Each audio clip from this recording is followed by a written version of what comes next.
ஆமா, இப்ப இந்த தெருநாயெல்லாம் யாரை கடிக்குதுன்னு பாருங்க. கம்யூனிட்டி பேஸ் படி பார்த்தா எம்பிசி, பிசி, எஸ்சி, எஸ்டி அவங்களெல்லாம் தான் கடிக்குது. உடனே யாராவது வந்து கடிச்சவனோட கம்யூனிட்டி சர்டிஃபிகேட்டை எடுத்து பார்த்தியா அப்படின்னு கேட்காதீங்க. கடிப்பட்டவனோட கம்யூனிட்டி சர்டிஃபிகேட்லாம் அதை தான் சொல்லுது. ஆனா கடிக்கும், அப்படித்தான் கடிக்கும் அந்த நாய் அப்படின்னு சொல்றவங்களோட கம்யூனிட்டியெல்லாம் பார்த்தீங்கன்னா, காக்கை குருவிகள் எங்கள் ஜாதி, தெரு நாயும் எங்கள் நாயும் எங்கள் கூட்டம், நாய் கடிப்பதை நோக்க நோக்க களியாட்டம்னு சொல்றாங்க. இப்ப பிரச்சனை என்னன்னா, பிரச்சனை என்னுடையது, தீர்வு உங்களுடையதாக எப்படி இருக்க முடியும்?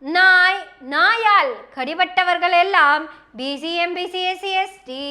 கடித்த நாயை காப்பாற்ற துடிப்பவர்கள் எல்லாம் EWS, எக்கனாமிக்கலி வீக்கர் செக்ஷன். அவியெல்லாம் பொறுத்த வரைக்கும் நம்ம படிச்சாலும் தப்பு, ஐயோ எங்களை நாய் கடிச்சிச்சுன்னு கதறினாலும் தப்பு,